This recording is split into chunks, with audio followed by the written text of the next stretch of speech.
What's up guys, just arrived, new gazebo's up, new WAV van, just setting up now.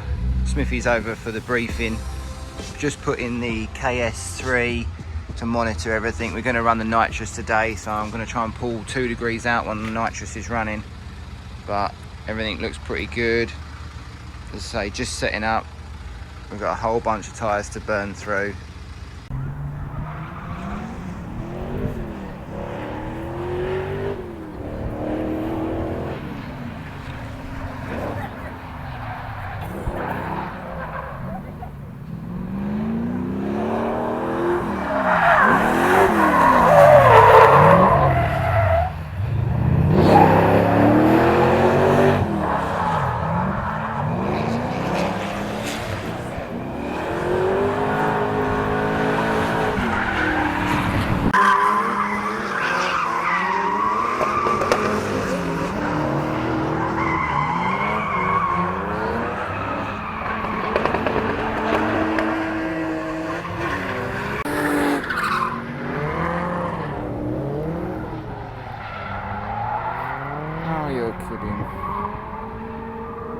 Hey guys, well you can see we've had a lot of issues out there with understeer. It's way too much grip on the car. We're going to dial that out, we're going to up the anti-roll bar, change over from the Tri-Ace to the Zestino Hards, and we're going to give that another go.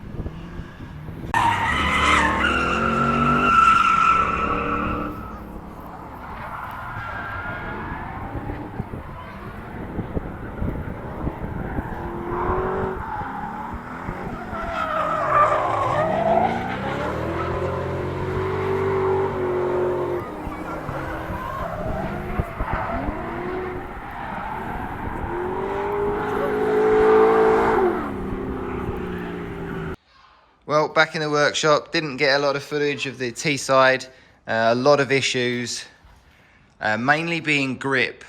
So we dialed in all the grip we possibly could, actually got a really flat tyre wear now. The issue is we've now too much grip for the amount of power we've got, so we just caused ourselves some problems really.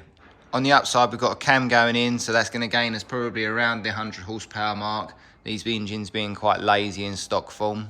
The only issue we had going over from last time was actually the gearbox leaking. So oil was on the level this time where it was slightly overfilled previously, but still throwing out some oil through those bolt holes.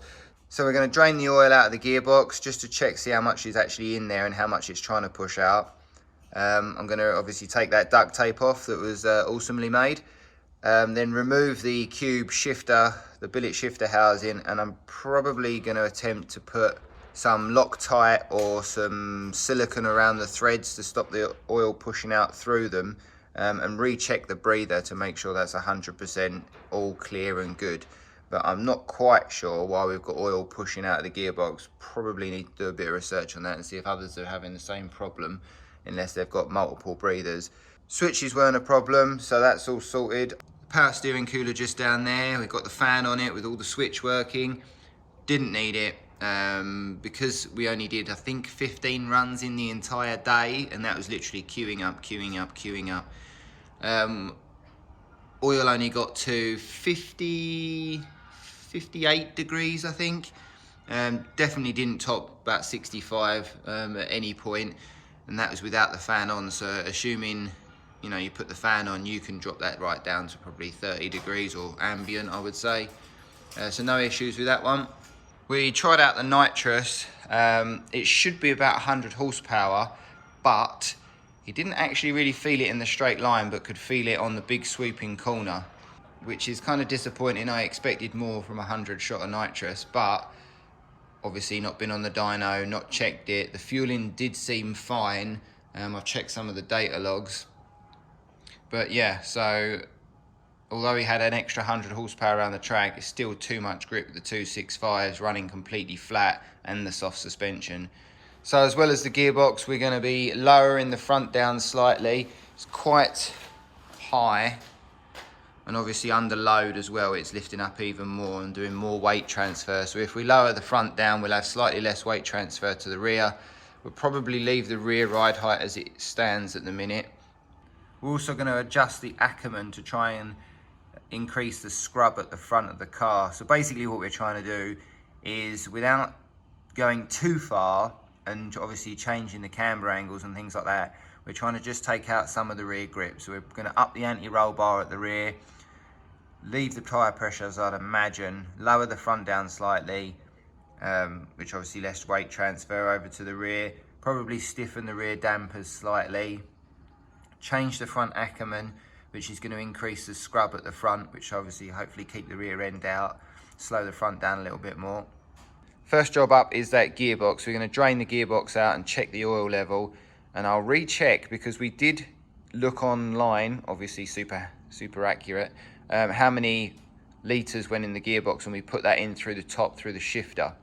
So obviously that was a bit of a mistake. I know there's a slight angle in the engine and gearbox, so obviously that would push the oil slightly further back.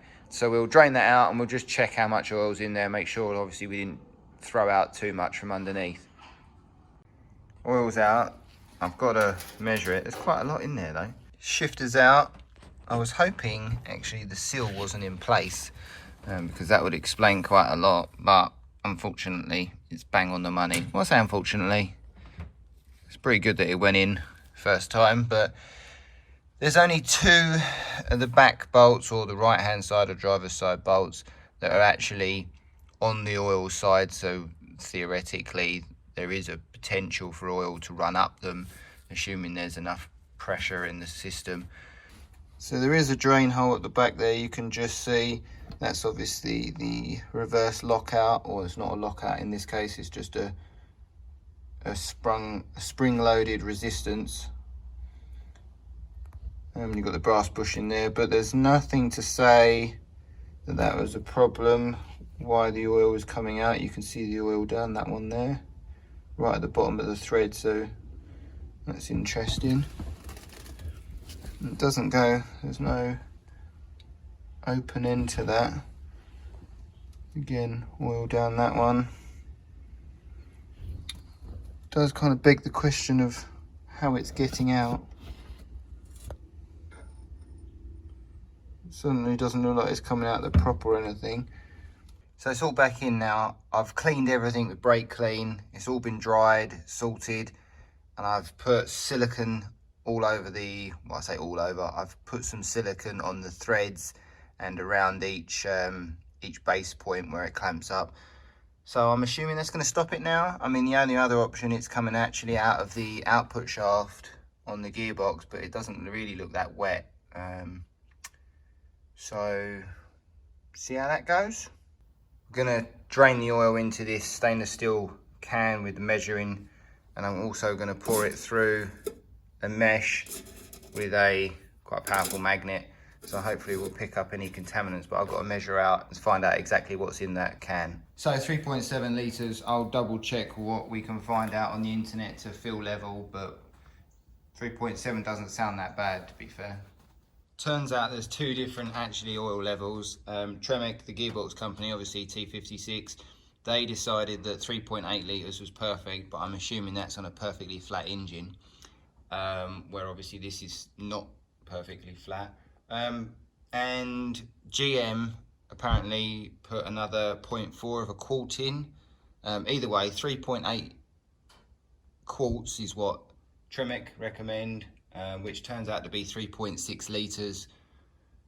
So we're at 3.5 in. All that's back together. I've put another 200 ml of Redline gearbox oil in. Just get over to the Ackerman now. Bumpers off, just having a look. We're running 0 Ackerman at the minute, and we have 8 shims and pairs. And these are all positive Ackerman. So this is the first stage and the second stage. So let's just put that over there. And you can see quite a large adjustment. And that would be quite a large adjustment from 0 and the 0 Ackerman being obviously straight forward. But we've only got 2 choices, or 3 in total, so we'll go for the next stage, which will be the 2-nippled version, and we'll get them installed and then retract the front of the car. Just going to fit these washers in both sides, obviously the correct way because they're offset. Yep, had to think twice about that one. The rack is in front, obviously, instead of behind, so we're actually going to put these spacers in like that, so the inside wheel on the turn can turn in tighter than the outside wheel. So, happy days. So you can see there that the 0 Ackerman holds it in line with the lower ball joint, and then this one brings it in. I'm not sure how much that is. Looks quite a lot. It's got to be like 3 or 4 mil. That was that fitted in. Bit of a palaver because you've got to reline up all these spacers and what have you. But you can now see the bolt is offset from the center of those 2 pins, which is the center line for the lower ball joint. Got the geo machine all set up on the car. So I wound them out a good number of turns, probably at least 2-3 mil on the track rods, and we've still got a toe in of 1 degree and 38 minutes on one side. The rest of the geo doesn't look too shabby. Obviously I'm not in the car, so that would straighten out the camber, but everything else looks pretty good. So we'll get the toe dialed in, and then I'll jump in it and we'll see what the camber changes to.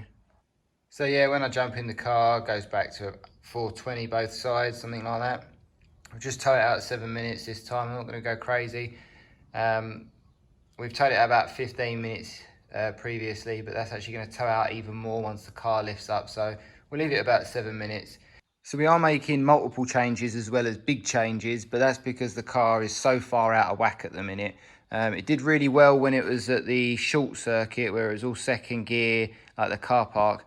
We had enough power because there wasn't a lot of camber, well, there was too much camber in the car, so it was wearing uneven. We had enough power to overcome in second gear, but Teesside, third gear, some problems obviously because we dialed in all that grip. So with all the feedback that John's given and obviously everything that's going on with the car, we're hoping that these big changes are going to get it somewhere ballpark, and then we can fine tune it at a later date. I won't be rechecking the corner weights. We've lowered the front of the car evenly, so there's really probably no need to really check. It's going to still be around the 49.5 to 50% range. I will obviously check it properly at some point, but at the minute we're hoping to do another test day before the actual Teesside event through BDC. So hopefully increasing the scrub on the front and lowering it, keep the weight over the front a little bit more. We've reduced some of the grip. Obviously we're going to up that rear anti-roll bar as well, but we have got a new camshaft and some other bits to go in it. So hopefully with that, we'll get the balance back in the car, but we'll just have to see. That's why we really need that test day. This was the other job. Fit the 2 fire extinguishers, which are obviously really tiny, and we've got loads of space for them. Yep. I'm assuming this one is going to go down there, which he won't be able to reach in the driver's seat, but that should be all right. Where that one, which is not small. This is like the biggest handheld fire extinguisher I've seen. Catch can worked a treat in the end. There's a couple of mil, maybe 1 or 2 mil in the bottom of obviously oil and water vapor. So we'll make a proper one of these out of alley at some point, and we'll put a drain on the damn thing because there's no drain on this at the minute. But that worked out quite well. Well, that's a big camshaft. Thanks for watching, guys. If you like the video, give it a thumbs up. If you want to see more videos, subscribe, hit that bell and get the notifications. You can also check us out on Facebook. The link's going to be in the description. Thanks for watching, and we'll see you soon.